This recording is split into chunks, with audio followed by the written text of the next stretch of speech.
Dernier bilan de l'attentat qui a visé une école de police à Quetta, dans le sud-ouest du Pakistan. L'attaque a été revendiquée par le groupe État islamique, mais aussi par les talibans pakistanais. Notre focus nous emmène aujourd'hui en Côte d'Ivoire et plus précisément au Mont Peko, à l'ouest du pays. L'été dernier, des dizaines de milliers de planteurs illégaux de cacao ont été délogés. La plupart ont depuis trouvé refuge dans les villages alentours, mais leurs conditions de vie sont très précaires. Selon l'ONU, 24 000 personnes sont en situation d'urgence humanitaire. Alors beaucoup vivaient au Mont Peko depuis 2002. Les planteurs d'origine burkinabé avaient alors profité de la crise politique qui secouer le pays pour investir la forêt pourtant protégée et y implanter des cultures de cacao. Nos correspondants Anna Sylvestre Trainer et Arnaud Froger sont partis à leur rencontre. Voici leur reportage. Dans un dédale de végétation, lentement, le commandant Ouattara et ses hommes progressent. À l'intérieur du Mont Peko, les chemins sont sinueux et les obstacles nombreux. Il faut plusieurs heures de marche pour atteindre ce qu'il reste du premier village. Voilà, donc une des maisons qui a été abandonnée, l'herbe a poussé. Ce n'était pas un petit campement, c'était un gros campement. C'était l'un des premiers campements qui a été créé au temps de la crise. Et la plupart des infiltrés transitaient ici d'abord. Ceci aussi se négociait souvent des parcelles à acquérir à l'intérieur du parc.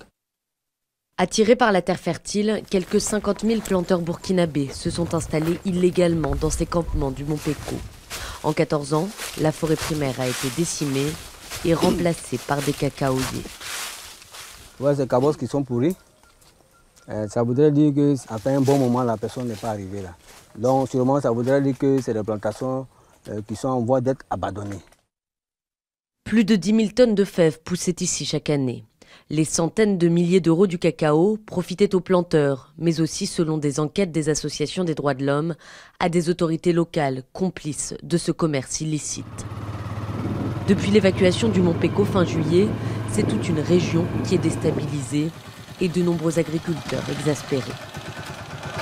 À partir de là, les riverains n'ont pas accès à aller derrière l'eau pour leur plantation. On nous dit qu'on ne doit plus aller derrière cette eau où nous avons vécu, où nous sommes nés.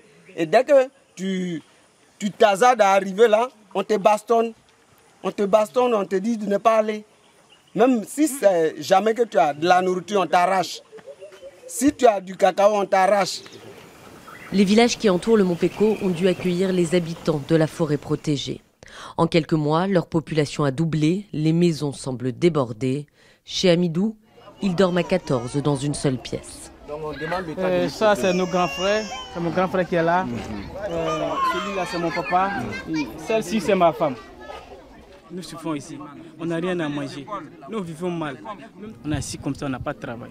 Donc nous sommes devenus comme des cadavres. On vit, mais on est mort. Ouais.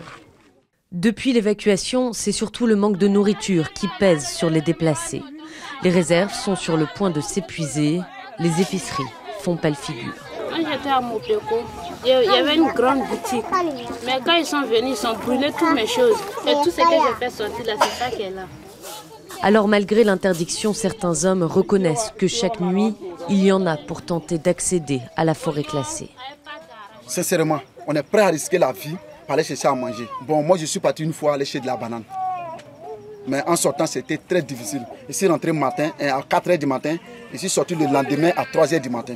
Il faut te cacher la journée dans les buissons pour pouvoir sortir. Sinon, si on te prend, c'est très dangereux. On te met en prison. Plusieurs personnes accusent les forces de l'ordre de mauvais traitements et la colère monte. Mais la peur dans cette région meurtrie pendant la crise, c'est la résurgence de tensions ethniques. Leur arrivée a créé, si vous voulez, une sorte de pression. Pression alimentaire, pression au niveau même de l'habitat. On nous a même signalé par moment des cas de vol de culture dans certaines zones.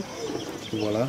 Mais avec l'intervention des autorités administratives avec qui nous travaillons en synergie, cette tension a commencé à baisser. Selon les Nations Unies, 24 000 personnes vivent désormais dans une situation de grande vulnérabilité. Aucune solution ne semble se dessiner, espérant malgré tout qu'un jour, ils retrouveront leur or brun et la prospérité. Les déplacés du Mont Peko attendent. Peu sont ceux qui ont accepté de regagner le Burkina Faso où ils sont nés. Et pour en parler, Leslie Varenne est avec moi sur ce plateau. Bonjour. Bonjour. Merci d'avoir accepté notre invitation. Vous êtes cofondatrice et directrice de l'IVERIS, l'Institut de veille et d'études des relations internationales et stratégiques. Alors nous venons de le voir dans le reportage, leurs conditions de vie sont très précaires. L'ONU parle de 24 000 personnes en situation d'urgence humanitaire. Le cri d'alarme ne date quand même pas d'hier. Alors pourquoi est-ce qu'on en est arrivé là ?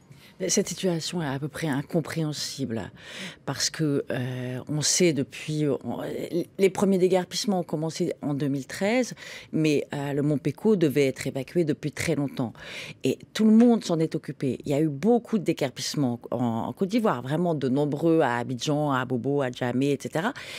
Et il n'y a rien eu de fait pour eux. Mais pour le Mont Peko, ça a été une alerte maximum. Donc normalement, l'ONU, à ma connaissance, l'ONU a donné de l'argent pour ça.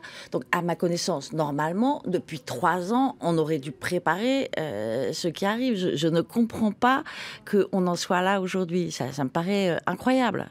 Alors vous parlez justement de cet argent que l'ONU a donné. Elle a encore annoncé qu'elle allait donner 2 millions de dollars là, au mois d'octobre via le Fonds central d'intervention d'urgence pour mener d'autres actions humanitaires justement dans la région et pour aider. C'est un début, mais que fait finalement le gouvernement ivoirien ? Parce que l'ONU aide, mais on a l'impression que le gouvernement ivoirien, de son côté, ne fait pas grand-chose. Oui, c'est effectivement l'impression qu'on a. Pour les autres déguerpissements, il n'a rien fait du tout. Il n'avait même pas prévenu ou 3 semaines à l'avance. Pour les déguerpissements qui ont lieu notamment à Abidjan, et ils ne sont pas occupés, les personnes sont parties dans la nature, se sont relogées toutes seules, etc. Mais ici, il y avait le regard de l'ONU, il y avait le regard des associations humanitaires, et on attendait, parce que je pense que ces gens ont des problèmes, non seulement de nourriture, mais ils ont des problèmes d'infrastructure, de toilettes, d'accès à l'eau, d'accès à l'école, etc. Donc, depuis le temps, on aurait pu mettre ça en place. Là, franchement, c'est assez incroyable que ce ne soit pas fait. C'est d'autant plus incroyable qu'on sait très bien que cette région est une poudrière ethnique. On sait très bien toutes les tensions qu'il y a eu dans le passé. On connaît très bien tous les problèmes fonciers de la zone. Donc là, on est en train de ne rien faire et de créer une situation qui est potentiellement explosive. Justement, vous parlez de ces problèmes ethniques, et il y a le fait que il y a ces personnes qui ont été évacuées, évidemment. Ces personnes souffrent. Pour la plupart, ce sont des Burkinabés qui ne veulent pas rentrer dans leur pays. Mais il y a également les habitants des villages alentours, puis ils se sont retrouvés un petit peu finalement dépassés par l'afflux de ces personnes qui se trouvaient sur le Mont Peko et qui sont arrivées dans leur village. Et il y a un problème aussi de ce côté-là, et ça pourrait ou ça commence à créer des tensions. Ça crée des tensions parce que c'est des vieilles, c'est des histoires très anciennes. Les Burkinabés sont arrivés en Côte d'Ivoire pour faire des plantations de cacao depuis très longtemps. Donc, Houphouët-Boigny disait « la terre appartient à celui qui la travaille ». Donc, c'est vraiment des vieux contentieux, des vieux conflits. Mais le Mont Peko a été, lui, c'est une catastrophe écologique. Vraiment, ce qui s'est passé depuis 2002 sur le Mont Peko, c'est une catastrophe écologique parce que c'est une réserve de biodiversité et il est classé comme patrimoine mondial. Donc, il fallait que ces gens partent, ça c'est évident. Maintenant, ils partent dans des conditions où ils retrouvent les mêmes personnes avec qui ils sont en conflit depuis X années et puis les conflits qu'il y a eu pendant la guerre, puisqu'il y a eu Douékoué, enfin, on connaît. Donc ça pourrait avoir un rapport notamment avec ça, tout ce qui s'est passé ces derniers Non. Une conséquence Non, enfin, si vous voulez, c'est des tensions qui sont arrivées. Douékoué, c'est pas les gens du Mont Peko qui ont fait Douékoué avec leur chef de guerre. Non, il y a les milices, bien qu'il ait participé à ça, mais bien sûr qu'il y a ces tensions-là et qu'il y a ce rappel-là. Donc, voir arriver tous ces gens ces Burkinabés dont bon nombre, il y avait quand même pas mal de Burkinabés dans les FRCI qui sont descendus sur Douékoué. Donc oui, ça rappelle des mauvais souvenirs. Enfin, les populations ne vivent pas calmement ensemble. Comment est-ce qu'on fait dans ces cas-là, puisque on le disait, hein, encore une fois, le gouvernement ivoirien ne semble pas faire grand-chose. Pourtant, en effet, il était essentiel de rétablir l'ordre et de remettre en place cette politique on va dire, de restauration des forêts, de ces forêts classées. Pourquoi le gouvernement, encore une fois, fait ça, mais on se demande toujours, je vous repose la question, pourquoi est-ce qu'il ne semble pas agir au-delà et juste vouloir faire bonne figure par rapport finalement à l'environnement ?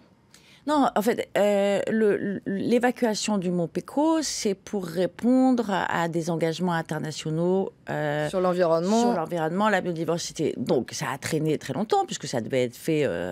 déjà depuis 2013, ils en parlaient. En 2013, donc on a laissé faire. Et puis, à un moment donné, il faut que ça se fasse. Il y a eu des réunions, notamment entre le président Alassane Ouattara et le président burkinabé, Roch Marc Kaboré, pour justement parler de ces personnes. Et est-ce que le Burkina pouvait faire quelque chose? Est-ce que le Burkina voulait organiser le retour de ces personnes dans leur pays?